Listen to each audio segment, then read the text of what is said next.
joining. I have a little itch in my throat, so we're gonna work with it.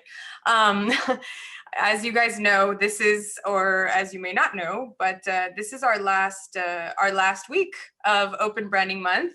So we have, just as you all know, for Rebels and Rulers, we weren't able to do obviously our live event this year, although we would have loved to see everybody, including Pepe again, here in Romania. But instead we did Open Branding Month, which, as some of you might know, we're having a free masterclass every day, and that is lasting until December 2nd, so just a few days left.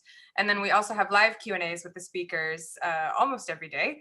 And that's lasting until December 3rd of this week. So there are just a few days left of these, but I first of all just want to say thank you to everyone that has joined, not just this session, but all the other ones, and for all the people on the site.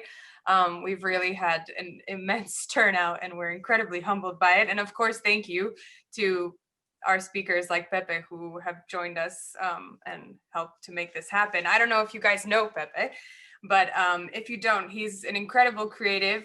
You might know him as the former president and CCO at Grey Wing, New York, but actually he just became the founder and creative prosperity officer, which is a beautiful title, for his new agency called Bloom. So if you haven't checked it out, definitely do so. But welcome, Pepe. Thank you for being here.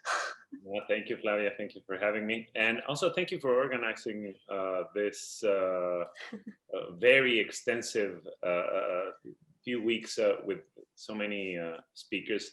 I mean, I've seen some of the speeches live when they happened back then, but looking at them again, I learned new stuff. I really enjoy them. So I guess most of the people who are watching this are very, very much thrilled by learning from such good speakers. So I'm humbled by being here. Thank you for the invitation, and happy to answer all the questions. Yes, so first of all, thank you for the compliment. But speaking of questions, I do have my questions, as always, for those who know me. But if you guys have any questions along the way, the people that are watching the video, definitely let me know. So you can either use the Q&A function on Zoom or the chat on Facebook, and then I'll be sure to, or the comment section, I guess, on Facebook, and I'll be sure to introduce as many of them as I can throughout the conversation. But other than that, I think that's the only housekeeping we have for now. So I guess we can get started. Now, given that you're one of, I think you're one of the, we have just a few speakers where we're actually tackling the topic of creativity. While let's say some of the other stuff has been a little bit more brand strategy and transformation and organizational change and things like that. So I'd really love to lay the foundation just for people to know kind of how you think. By asking you how your definition of creativity, has evolved over the years, especially when it comes to, let's say, the role that it plays in branding specifically, obviously. Yeah, of course, we're going to talk about creativity related to advertising and to creating an image for a brand. But now I think that creativity also relates to other stuff. Like, it's what a brand can do is not only limited to advertising. It seems like the creativity can be advertising, but at the same time be on how we interact with the consumers. Sometimes it has happened to me in the past that we're creating an idea and we end up creating features or even new products for a brand. So that allows us for a much wider range of creativity. Now, if we go back to the basic definition of creativity, is creativity doesn't come out of thin air. It's taking things that are familiar, things that are out there, and reassembling them in a form that you come up with something that no one has seen before. Or it seems like no one has seen before, and it feels fresh, it feels new, it attracts attention, and therefore by capturing the attention of the audience, you are making a progress in the evolution of the brand. Now, if I think of how it has evolved through time, I think that back when I started, before the democratization of information, before internet, it was like a monologue. Brands created these assets, which could be in the form of television, of radio, of print, And it was just feeding a message up front to an audience which you could not see and you could not interact with. Of course, there were studies about the consumers and their preference and so on, but the communication itself was one-sided. And therefore, it was not as rich as it is now. Mm-hmm. Back then, we said we have the obligation to send out messages that are worthy of society, that make people better. But we were not sure because people didn't respond back, and I hated that thing because I thought it was offensive, or I loved that thing because it made me and my life better. So now we have that option. We have a interaction where a company, a big company made of a lot of people, can interact with one individual. Hmm. And this individual has a voice and can say something to that company, and the company responds and changes messages or behavior because of that interaction. So one thing that it was very common back then, when I was starting, a lot of creatives wanted to change the world. The most proactive and the most inspired by their own career wanted to do something that changed the world. And it seemed like a brand was not it. You had to go to the UN or somewhere else to actually have an impact on society. But now, because of this interaction between companies and individuals, companies do care a lot more and go the extra length of creating messages that actually impact society for good. Of course, not all of them, not everybody's doing that. But if the brands are willing to do it, they can. And brands are responding to the, let's say, to the morale or to the spirit of society. So what I really like about what's happening now is that creativity allows us to finally be part of a larger society, creating messages that hopefully will make this a better world. And brands are very conscious about that and are willing to interact. That's so sweet. That's very nicely put.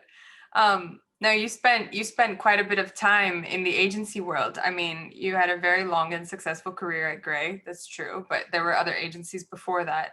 So can I ask what made you go solo? Well, solo, for lack of better words, solo, I guess, but independent. And what are you trying to do differently, given what you just said about potential impact? I suppose that's part of the reason. Yeah, I mean, everybody knows these are times of change. We are reinventing so many things in how we live, in how we interact, in how we engage with brands, and of course, this is a moment of change that is, let's say, fueled by the COVID. But even Mm-hmm. before that, we were reaching a point in which advertising agencies were in need of a big restart, a big change to evolve in the ways we work. So again, if we go back to how it was before, networks grew and grew and grew in size and in reach, while media was changing. Media was becoming ever more available in terms of Mm-hmm. efficiency. It's cheaper now than it was then. PR became very important also. A lot of campaigns blur between the media and the PR. And also understanding data is very, very important to reach an audience because, again, because of the internet and all the digital social channels that we have. So while the networks were growing, media and the way we interact was changing. And it was more available to the people, to the brands, to individuals. Now there are individuals that are have bigger audience than companies. Mm-hmm. How did that happen? A guy making, I don't know, music in the living room can have a wider audience than a brand. And he didn't even need a quarantine to do it. It just so happened that he was there. Yeah, he or she made something that people found relevant, and Yeah. that allows for a better democratization of information and of an audience. So when you think of the super big networks that have become some sort of like a white elephant in terms of structure, in terms of bureaucracy, in terms of course, very expensive fees.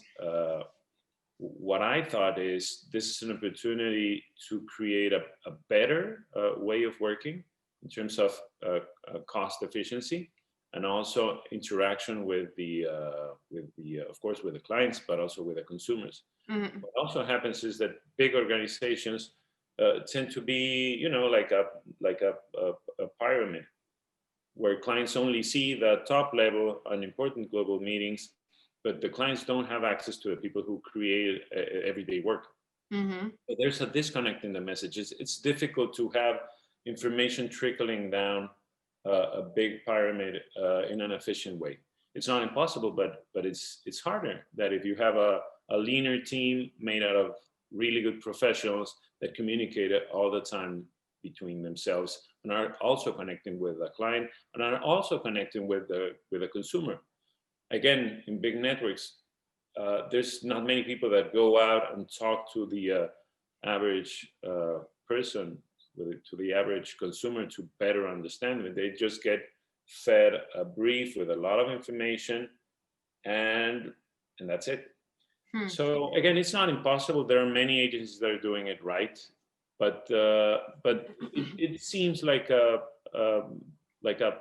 point in time in which agencies do need to reinvent themselves. And what other companies are realizing is that reinvention is an opportunity for them. So, for example, we have a lot of clients creating in-house teams of creatives. Well, not just creatives, like smaller agencies that are in-house. Mm-hmm. That's also happening in PR companies. That's also happening in media companies.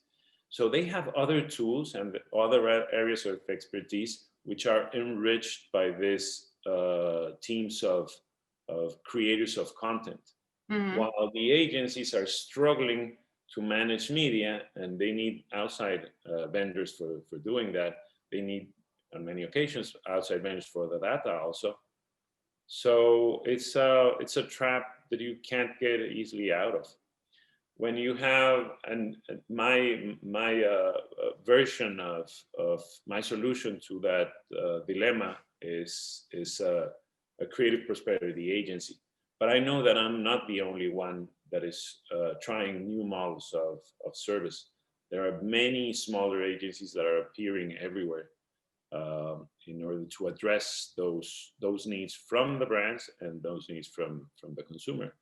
I do believe that by adding a philosophy to it, a culture of working that is about prosperity, will give us an edge to create better content for the brands and for the people that work, us and clients that work for the brands, and of course for the consumers.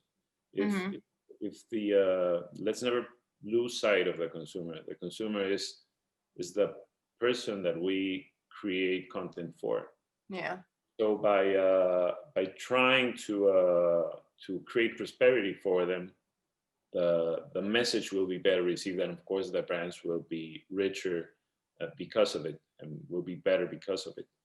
So that's the reason that because of why I started this network, but also on a personal level, I've worked in many countries across Latin America and the US, and that allowed me to work with many types of different people.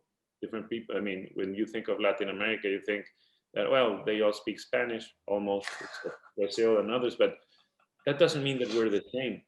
Yeah, of We course. have different attitudes towards society, interaction with other people, about what we value most, our interpretation of I don't know what religion, History, everything. Yeah. history, yeah.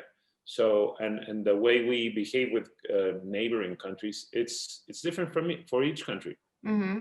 So by being exposed to so many people throughout my career, allowed me to create one, a fantastic network of people that I really like working with, and two, the ability to understand that there's some things that I know and some things that I don't know, and I need to go to the experts for that, and I need to rely on data. So that knowledge, I think, is the basis for this Bloom network, which allows us to work for uh, many countries across all of America. We have work being done in the US, in Mexico, in Peru, and in the Caribbean already. So it's an extraordinary experience of cross-pollination of talent across a dispersed network, a borderless network. And it's so far it's been incredible. I think that we're really creating something new. We're discovering things every day, and it's all in the service of the brands and the creative solutions that we do. Can I ask you? Can I ask you? Actually, I never really asked you how you got to choose the word prosperity. What made you choose that as the cornerstone? Yeah, well, I probably stumbled into it by accident, and not Happy the word, accident. not the word itself, but rather my career led me to projects that were meaningful enough to be considered about, let's say, a prosperity project. Okay. So you don't necessarily look for those projects. Those projects, you have the fortune of stumbling into them. They look for you. So every time you engage in a project with other people that are looking for purpose, personal purpose, and of course purpose for a greater cause, something changes in your mind. With each project, you become a little bit more aware of what's needed out there, aware of the impact that you have when you create something. We never stop creating, like hardcore advertising solutions for the brands. But now that we were aware of this, we're starting to incorporate prosperity messages in everything that we did. And people react to that and say, yeah, this made me feel good. This made me think about being better even in small things. And you start realizing, hey, this is not just about selling stuff. If by selling stuff you make life of people better, then you're creating prosperity for both, for the brand and for the consumer. So at some point we were thinking, what's the competitive advantage that we can give as a team versus any other service that is out there. And the let's say we thought that the mindset of creating prosperity was it, because we had previous experience doing that sort of advertising. So that's how we got to it. And is it a little, I mean, it's interesting because now we're talking in the context of the pandemic about the fact that people are no longer in offices, that people are at great distances, et cetera, but what you were planning on doing or what you decided to do would have resulted in the same distance anyways, right? Because you guys as a team are spread all around the world, really. So can I ask how you find the talent that you need and how you manage creatives at such a large distance? I mean, while other people are, let's say, vouching for the fact that you need an office and that creatives thrive in the office spaces that were designed for them to be creative in, and I mean, there are kind of conflicting opinions, I guess. Well, the solution to that is easy. It was the perfect crossroads, which is what happened this year. Because I had worked previously in all these other countries, including the US, I had already a network built. Mm-hmm. So what I thought is, who are the people that I've worked with in the past that I really like working with, that are really talented, that I can reach out to and start working with those again? So I reached out and I started talking with people. of course, not all of them were available, but some were. And that's enough to start a network. And of Hmm. course, these people bring in new people. It's not that I go and get the new recruit for a team in another place, because I probably don't have the ability to get it that granular in a country I'm not sitting with. But of course, the team that I've assembled in a specific country can do that, Mm. because of course they all have their own networks. So when they say, okay, we're in, and I want to bring in this person is fantastic, he or she has this amazing talent, and then we talk to the people, and then we go forward with it. Hmm. And it's what we have is not, I was talking earlier about this bureaucratic pyramid, and what we have is not like that at all. What we have is a very flat organization in which everyone can interact with each other. You don't need to make a specific appointment to talk with me or anybody else. So that makes it easier to know the people that I didn't know before that are already within the group. But I would say that most people in the group I've known from the past. So that's easy. And the other thing that you mentioned is the offices. I didn't have to do anything. Life solved that for all of us. I mean, there's a lot of companies that even beyond the pandemic have decided that they will not go forward with a 5-day office, you know, Yeah. schedule like we had in the past. So it seems like next year we'll have a lot of vaccines, and probably we'll be safe to go back to normal, whatever normal, the future normal is.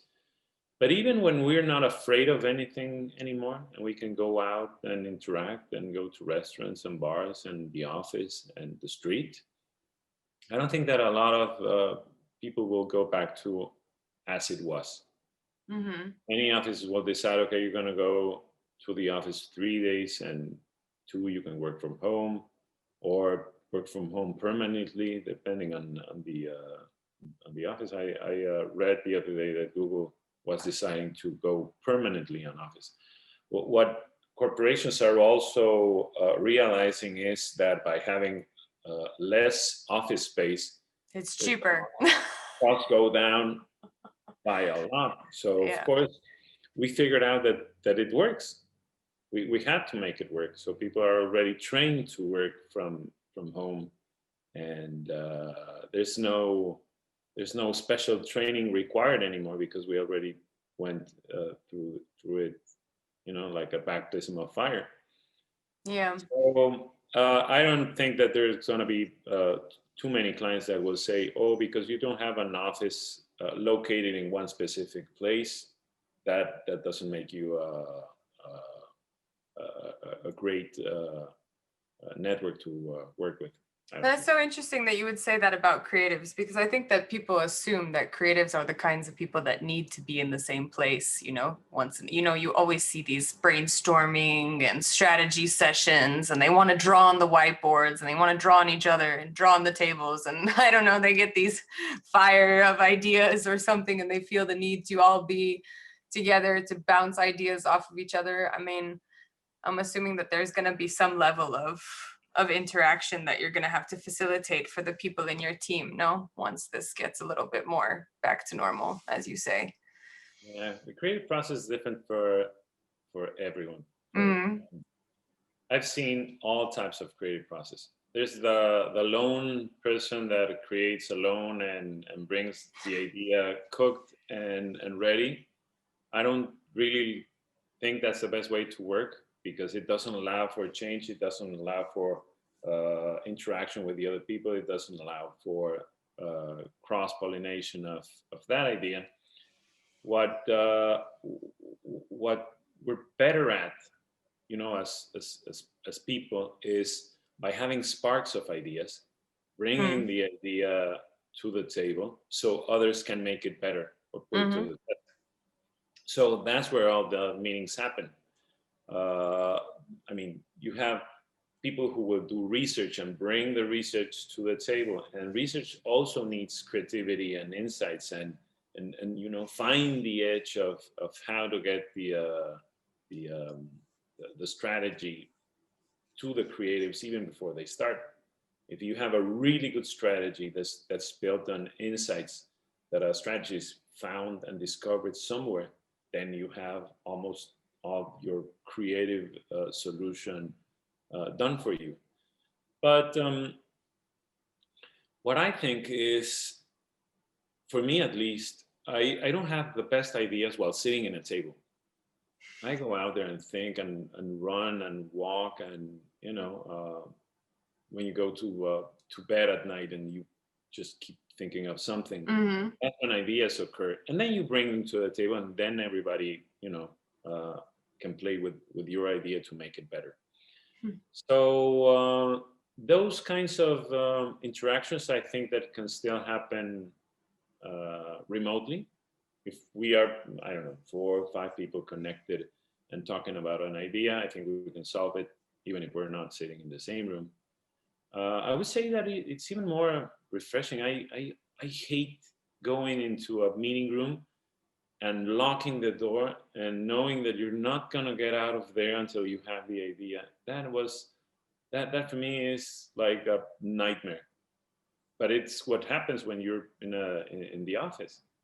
We have a campaign for tomorrow, so get into the room and figure it out, and you can't go home until you figure that out. Mm. That for me, I mean, other people like it. I particularly don't like it. I think that it's a little more liberating if we're even sitting like this in at home talking about an idea. Then you know you can um, go to the kitchen, get a coffee, get a cookie, get something, and then come Get a back. cookie.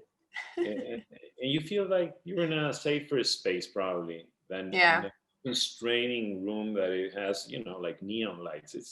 It's not necessarily better.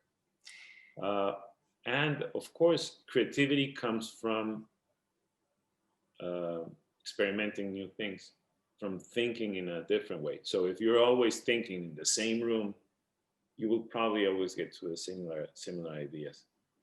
While if you walk around and, you know, read something that you haven't read before, talk with somebody that might be a user of the product that you're trying to create something for, then you come up with ideas. So then if you have a network of people from all over the world, I'm assuming that you don't necessarily subscribe to the idea that a creative needs to be from the same place as, let's say, the target audience that they're working to create for. I mean, I think, and if that's the case, then, you know, how do you ensure that your creatives have the insights that they need to do really great work, regardless of the audience that they're focusing on? Yeah, I think that's a complex question because it can be yes or it could be no. Mm-hmm. But let's see. You said creatives. Just for the sake of the question, let's talk about the team that creates the solution. Okay. That team is not necessarily made out of creatives. It's Mm-hmm. of course creatives, but also at the same level of importance, it's the account guys and the client and the strategist and the data team and whoever else is involved, the media guys, the PR guys.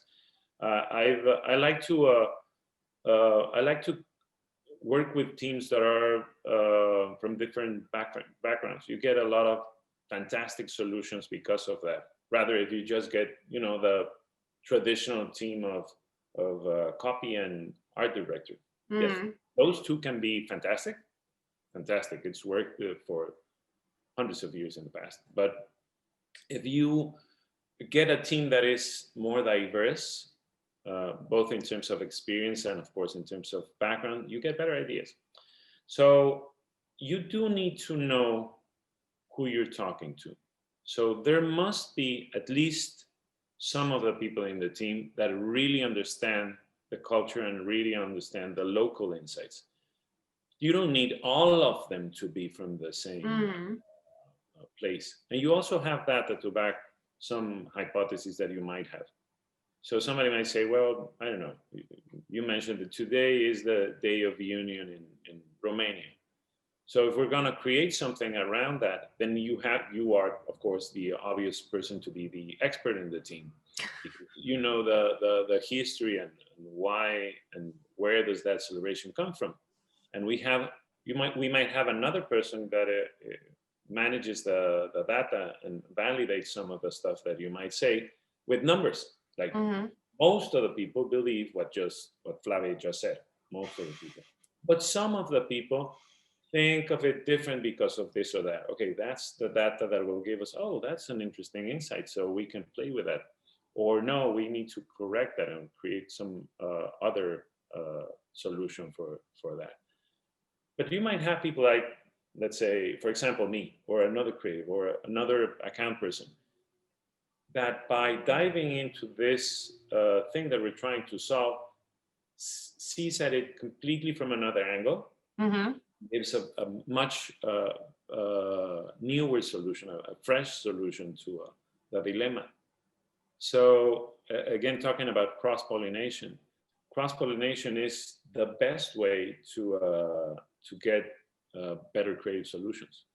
I like that. It sounds like, and to be honest, I don't think anybody has said this so far, because when it comes to creativity and data, there were many people that said, you know, a good brief comes with more data than just this is the target audience. You know, this is you know, you need to give creatives as much information as you possibly can, give them as much context as possible, etc. And that was kind of like the step that was mentioned. You know, the good brief means that it's gone through the data team first, and then it reaches the creative. But what I like about what you said is that you added an extra step and you said, yes, the data needs to come to the creative. That's true. But then there might also be a step where the creative idea that results from the creative team can also be revalidated or looked at again by the data team, just to almost double check or see if something else comes out of that, or see if there's another side to the equation that stems from even the data team coming back to the creative idea and looking at it and saying, that's interesting. Let me just go check this thing that I thought of, you know, that might validate or not what you know, there's like an extra back and forth there. There's an extra checks and balances that I don't think anybody has really mentioned up until now. So I find that quite interesting, that in terms of process, I just think it's quite nice to have that back and forth, and even have them sitting in the same room for a longer period of time than just let me debrief you on what needs to get done. Yeah, so that's. I'm a bit surprised that a lot of people said that with such certainty. I hate the process of just passing the post to the next team and the next team. That is not the best way to work at all. Of course, it all starts with data. Yes, of course. But that data starts with somebody trying to find some data, and that comes from an insight. Yeah. Not just like, oh, I'm going to get, data on this consumer. Where does the idea of the consumer come from? I mean, the definition of that consumer. It comes from understanding culture and understanding the brand, right? So there can be a creative angle on how we understand the consumer, even at the beginning. That doesn't need a creative, but it needs a creative person to figure out where are we going to find that data. So for me, the perfect process is you start with a client. The client gives you all the information that they have. All the information. That is a mix of experience of what they've done in the past, of relevant data on both the present and the past, or speculations about the future, information about what other brands might be doing, what problems are we trying to solve specifically now for this brand. So they give you everything. If that goes only to the data team or to the accounts team, or any of the two, without getting together with the rest of the teams, what you're going to get is a partial result of what could work for the next team that grabs a hold of it. I like it when the creative team is sitting with the client on that first brief. Yeah. From the start, and from the start interacting with the other teams, talking about what do you think, and where's the opportunity, and you're not at that point thinking about the creative solutions, the creative advertising. You're talking about how to creatively engage with the brand and the problems that they have to solve, and that goes for the rest of the team also. If again, a media guy can be there and be from the start saying, well, this consumer engages with media this or that way. So why don't we look at it in a new way and do this or that? And that can be part of the very, very initial creative brief. If you leave the media guys until after there's a creative solution, they're just going to say, well, okay, you already solved it for me. So, but by the way, it's wrong. So we have to change it, or let's roll it out, but it's not going to work. Yeah, but see, now we've come full circle, and we've realized why the large networks were created in the first place, because to maintain that level of implication from everybody means that you can't grow as fast or as large or as, I mean, it's quite difficult to get everybody in the room if there are so many clients, if there's so much, you have to keep switching around teams, you have to keep everybody's involved in multiple projects. I think that's maybe where you get to the point where it becomes a little bit difficult. Although I completely agree with you, but we come from the land of smaller company love rather than, but I don't know, is it even possible at a large scale? I mean, there are a bunch of people that are trying to do networks the right way, large networks the right way. Of course it can be possible. This process that I'm talking about is the same process that I used when I was in a larger network. Okay. Not all of the teams wanted to use that method, but every time that I found out, I bumped into somebody that didn't want to interact from the beginning. I did raise my hand and said, I want to be there from the start. I want to meet the client from the beginning. And I think that X or Y person from my team should also be there in order to, create bonds with a client. Because also passing the post leaves a client outside. The client is just the beginning and at the end. To brief and to approve. And that is not cool either. That might lead to a big disappointment, which usually happen in most of the creative processes. If you do checks with the client along the way, every time that it's needed to ask more questions or to throw out hypothesis that is not fully solved, then the client also becomes part of the process. I understand that they have to remain a little bit outside of the whole process, because if they were immersed in it from the start, then it would be crazy. They have to figure out, they're thinking about sales, distribution, about brand positioning, about so much other things that it's good for them to have let's say, an outside perspective, but not an outside distant perspective. Yeah. Be like an outside close perspective. So again, it's the diversity of experience in the team and the diversity of backgrounds allows for much richer creative solutions. So then, can you tell me what else you think constitutes a good idea, or the making of a good idea, a great idea, a big idea, however you want to call it? Okay, so I think that as a team, both client and agency, and within the agency, all the people who and teams who compose that agency, you have to be aware that you want to create something new. It's not about maintaining the status quo. There might be some projects that are more apt for creating new solutions than others. If you're doing a very, very local promotion on price, let's say, you're not gonna revolutionize the brand with that, but you can make a creative solution in order to make it a better promotion than what others are doing. But if you really want to construct a brand needs to evolve. A brand that stays in the same place becomes old, and then becomes irrelevant, and then becomes non-existent. So if it's about evolution, you need to have awareness that you want to evolve that brand. It's not Mm-hmm. about repeating what we did, I don't know, 5 years ago. Let's repeat it again and again and again. Sometimes a lot of experts also say that if you constantly want to revolutionize and throw away what you just did last, they say, oh, that was last year, let's do something completely new again. That might be a mistake, because you do want to construct over something that you already have, right? So you create this step, and then you create this step, and then you create this step, and so on. If you just erase everything, you're just going to be on the first step all the time. So it's a mix. But after that, again, listening to the consumer is also very important. Society is always changing. Culture is always evolving.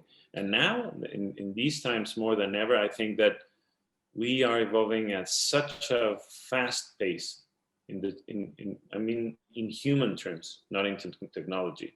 It seemed like in the past few decades, technology was advancing at super speed, and society was not changing that much.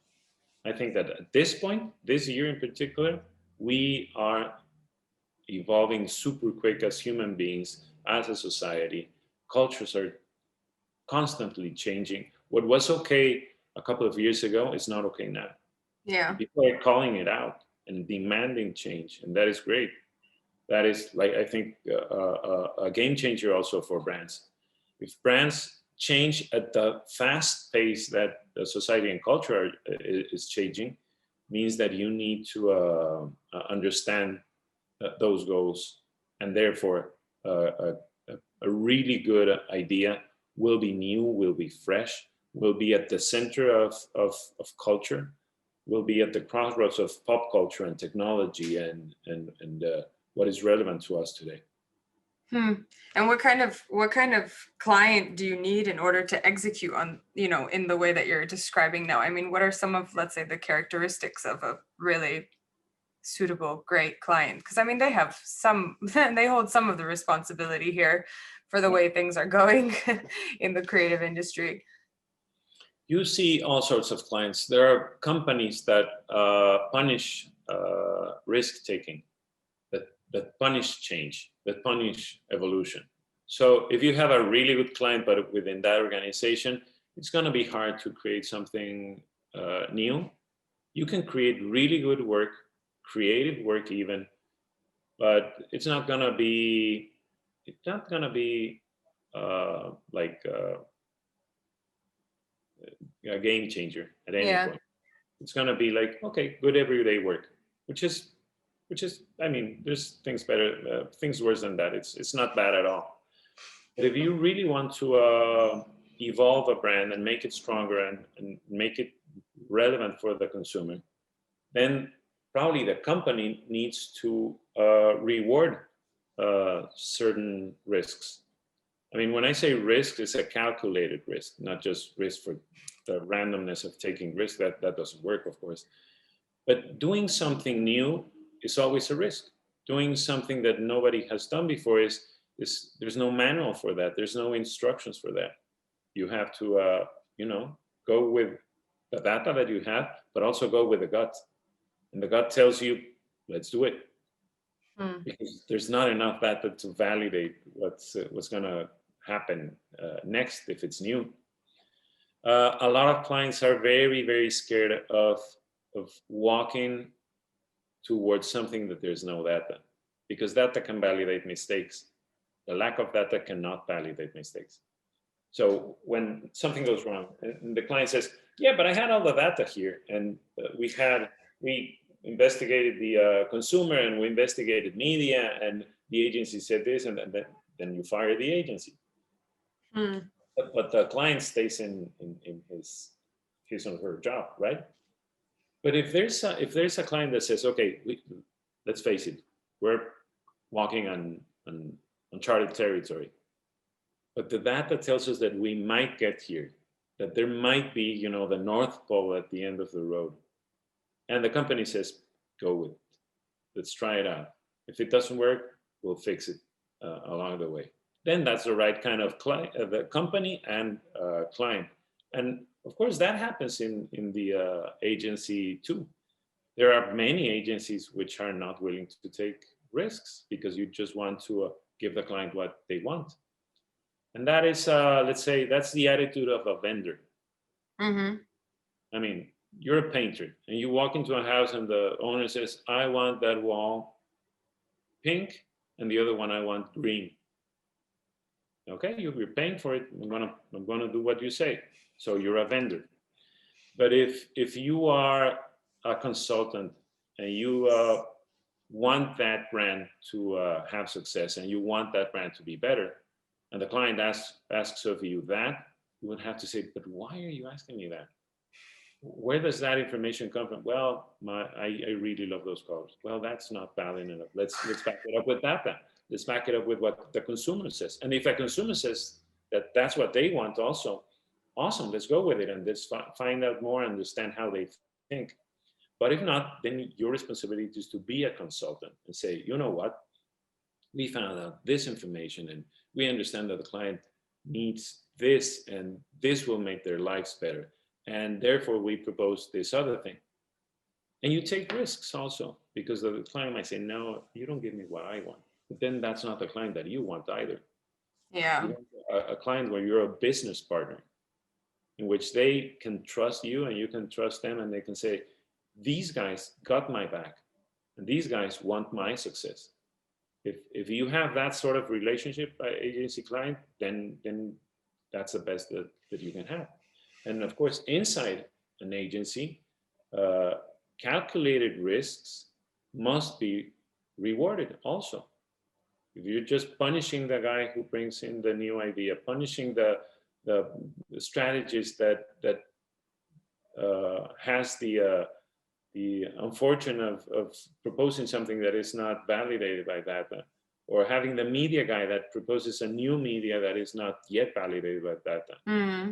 You can't punish that because consumers will be evolving, even if you're not. But see, it's quite a luxury what you described, because I'm sitting there thinking that for a lot of the clients that maybe are on the fence, it's like you have clients where you see that they might be that ideal client, like you could convince them, you have a way of changing them, which I think is also part of our responsibility as agencies, to sit there and try to help more and more clients be that way, regardless of whether they end up with us or with other consultants. But at least we're trying to change the community a bit. But the thing is that then you run into this this predicament where you sit there and you say, yes, but in order to convince the client, I have to do all of this extra work, to come in, guns blazing with everything that I could have possibly prepared just to convince them, when in fact it should be, like you said, the other way around. And then you get into the concept of, time that is paid and time that is not paid. You get into the concept of, my self-respect and the respect that I have for my time. And there's just like so many personalities and factors that go into that decision that it's almost like you have to always have this goal of changing things for the better in the industry as well, in order for you to really fight that fight, because sometimes it's hard, especially when you're a smaller company. I think it's quite difficult. It's funny because you mentioned extra time of doing all these additional things to convince a client. But I don't think that it's extra time. If you put your time in understanding the client, understanding what they need, not only what the brand needs, but also what the clients need, then you create a rapport, a relationship in which you can provide solutions Very true. for them. So if I understand a client perfectly, even if that person is not a risk taker, I can still give them the best of our advice as a team, and again, always backed up with data to lead that person towards a better solution.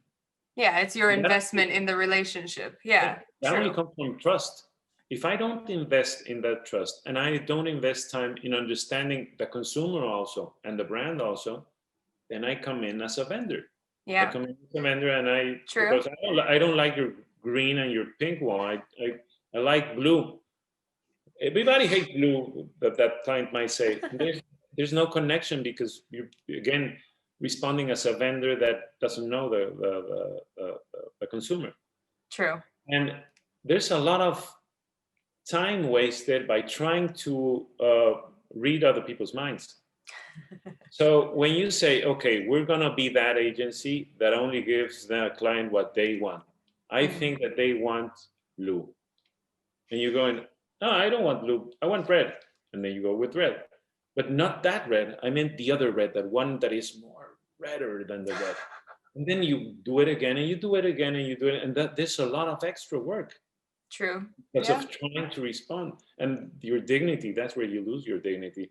You don't lose your dignity by somebody that you trust saying, well, you did a great work, but you missed the spot. I need this other thing.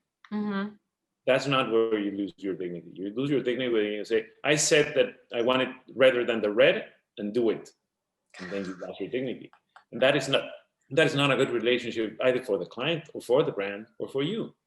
Yeah. So by putting the effort in understanding everybody and cross-pollinating and creating a culture of work, that's where you win.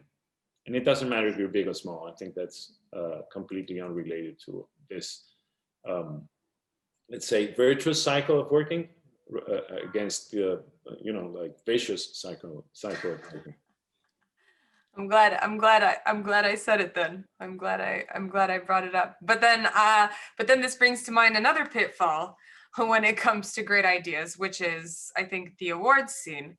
Because what we've seen during the pandemic is quite a few examples of ideas where I think people were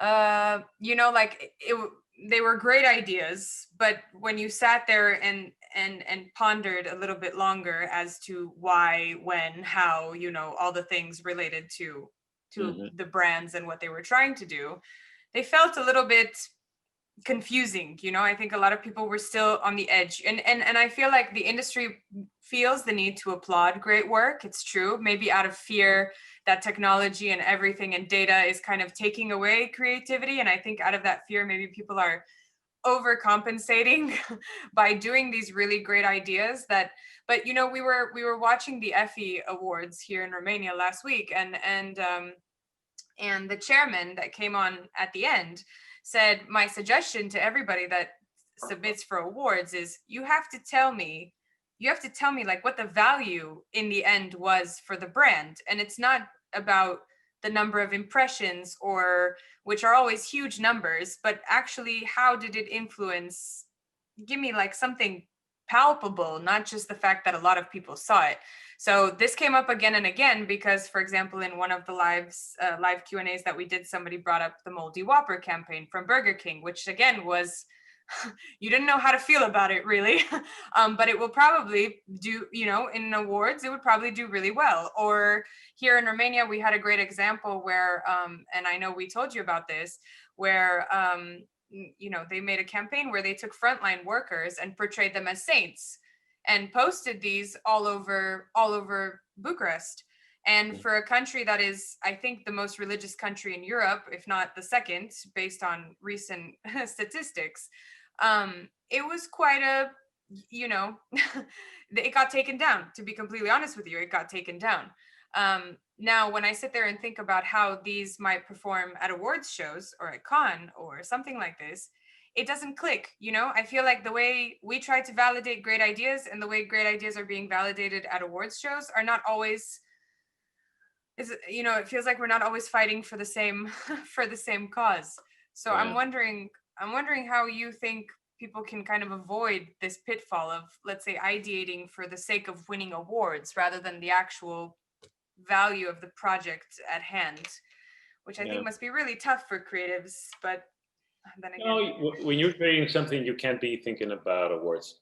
That's if that's a goal, you'll miss completely, and you won't even win something. But to gain a little bit more perspective, the advertising industry is not the only one who gives awards. True. Most industries will give awards because we want to know what's the best an industry can do.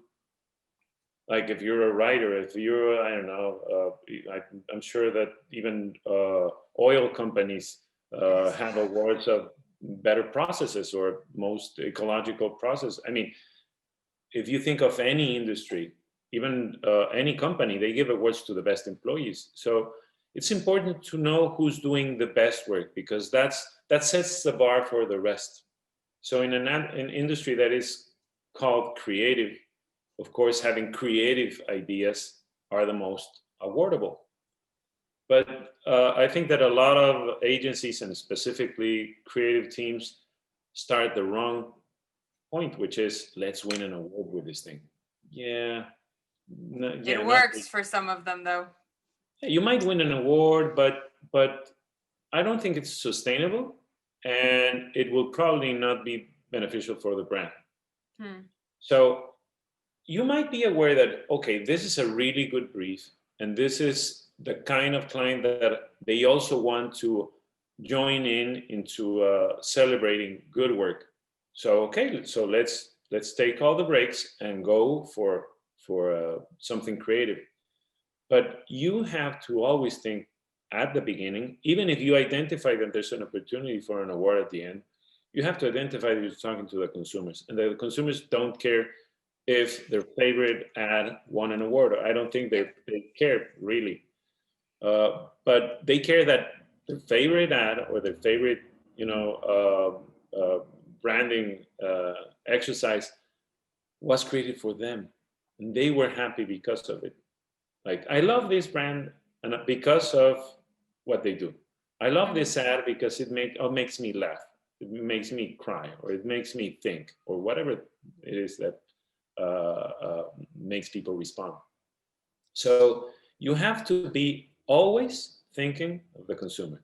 If by doing that you get awesome creative that wins awards, fantastic, everybody wins. And it's beneficial for our careers. It is beneficial. If you win awards, then means you're better than somebody else, not just as an individual, but as a team or as an agency, or as an agency plus a brand. And that brand sells more than the other one because it will have more fans and more people that love that brand, and the brand becomes a love brand. So it does make sense. In EFIs in particular, I think the whole point of EFI is about relating it to efficiency, effective results. So if you have a great ad but with no results, then it misses the whole point of an EFI. There are advertising awards that say, we don't care about anything. This is just about the creative solution. Okay, then it's straightforward. They're just awarding creativity, regardless of if the consumer liked it or not. It's about creatives rewarding creatives. Great. That also, let's say that it allows for experimentation to see how far we can pull things off. I don't particularly love those types of awards that go way out there until there's a point of no connection with the real people that actually see those awards. I do like EFIs because, again, it's about efficiency in terms of sales and awareness. I do like other awards, like, for example, Cannes Lion, because Cannes Lion is becoming very, very relevant to clients. Clients want those awards too, because those awards sell more than what other awards are giving to the agencies. So fantastic. But with that said, if you create something that is not aware of the audience, you might end up with a campaign that you mentioned, the Saint Doctors campaign. So I saw it and I liked it. I think this wrote the Gospels was a doctorate. Luke was a doctorate. So I don't think that it's offending that you say that a doctor can also be a saint. There are a lot of, in the history of the church, there are a lot of doctors that have become saints. So again, it's not opposed. But the way they pictured that in the campaign, I didn't thought it was disrespectful, because it's about other people sacrificing their own lives and their own time and their own families in order to provide wellness to other families and to other people and to save lives of other people. So I found that the connection was okay. But again, this is thinking as a creative that is from Latin America. Yeah. I would have to be, if this was a team and we were creating this, we would have to validate that we're not offending anyone, because the culture of some specific place is different from other place. So, and if I saw that campaign here in anywhere in America, I think, but specifically in Latin America, in which Latin America is very much religious also, I don't think that people would be offended. They would say, yes, those guys are like saints, because they're saving lives. But maybe we see a religion as a more with less constraints, less in a less orthodox manner. Mm-hmm. So those are the kinds of things that are very important to understand. And you also mentioned the Moldy Moldy Whopper. Whopper. I think I love that campaign. I do love it, but it stretches the limits of what's been done before. And that's probably why I love it. It's like they took it all the way. They were so creative that they became rational. It's like going a single. Let's go all the way to creative until it becomes rational again. And why is it rational? Because you say, I do want to eat something that has no chemicals in it. So I'm going to show you what happens if you don't add chemicals. This is the maximum proof that we didn't use any chemicals in the production of this hamburger. Then it's not like, oh, that's super tasty, I want it. It's rather the other way.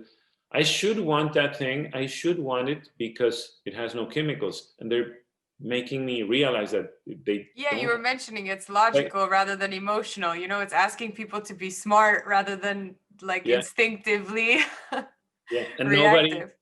nobody has done that in the past, especially for food.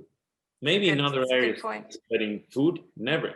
So I love it because it's transgressing what is allowed, and it's transgressing what others have done in the past. And that's why I think it deserves all the awards in the world. But polarizing? Absolutely. There's a lot of people that will say, I will never go to that restaurant again. But a lot of other people will say, now more than ever, I will go to that place instead of McDonald's, because I now believe that these guys are better at doing their food than the others. Yeah. So whenever you have a really good creative, you're gonna polarize something. If you don't, it's like, yeah, we're okay with it. Then you don't create fans. And brands are not for everyone. Not all the brands are for everyone. Not even McDonald's, not even Coca-Cola, not even. There's no brand that is for everyone. You have to pick your audience and talk to those. If you want to talk to everything, you're going to end up with a really, really lame message. Well, I think unfortunately we're a little bit over time. But if you'll allow me a few more minutes, then I think I would like to ask you, given that you're so passionate about the subject, and you have so much experience in Latin America, is there anything that the rest of us can learn, the rest of the world can learn from the creativity that you've seen in that part of the world? Yeah, I think that all of Latin America has one thing for us, which is resilience. Latin America has always been a conflicting territory in terms of politics, in terms of poverty issues, in terms of even drugs and stuff like that. And historically, we were conquered by the Spaniards, or by Portugal in the case of Brazil, and we had to reinvent ourselves time and time and time again. And we are the product of mixes of cultures, of cultures that clash together, not in a very peaceful way, and then create a new way of being, and that is resilience. So when you look at the work being done in Latin America, I mean, in terms of advertising, of creative, we are in many occasions limited by budget, limited by distribution, limited by awareness, limited by a lot of things. So we have to go even like two flips more than the other guy to get a really good creative out there, which makes us very, very good at it. And proof of that is that Latin America always excels in creative awards and efficiency awards. It didn't used to be that way before the democratization of information. But now that it's out there, we have more resources. We think of our possibilities. People tell us, this is it. No, there might be, this other way, or this other way, or this other way, or that other way. And let's try it out, and let's risk a little. And again, risk taking with limits, with calculated risks, allow for evolution. So that's why I think that Latin America in general is pushing towards the future more than other regions in the world. That's sweet. Well, I have to say thank you, really, for joining me and for giving us such. I mean, it was quite inspirational to hear you talk about all of this. To be completely honest, love being here. Always love talking to you, and of course, talking about advertising and culture and prosperity. Yeah, it's what I do. The world doesn't look so grim, after listening to you talk about things. No, I really have to thank you. I think everybody would agree with me that you, when it comes to creative, you're definitely one of the good guys. So I really appreciate it, and I thank everybody that joined today. Really, thanks for being here. And of course, as always, as I say at the end of each one, that we're very excited to see that everybody has been so receptive of these conversations, and that you guys are interacting and joining us and all of this great stuff. So like I mentioned at the beginning, there are a few days left of Open Branding Month. So definitely check the schedule on rebelsrulers.com and see the masterclasses and live Q&As that we have coming up. We have one every day until Thursday. So definitely check it out. And I guess, I don't know, Pepe, we'll talk soon, of course, as always. Thank you again. And to everyone else, have a great day, and I'll see you guys tomorrow, I guess. Thank you, everybody. Have a great week. Bye, guys. Have a good one.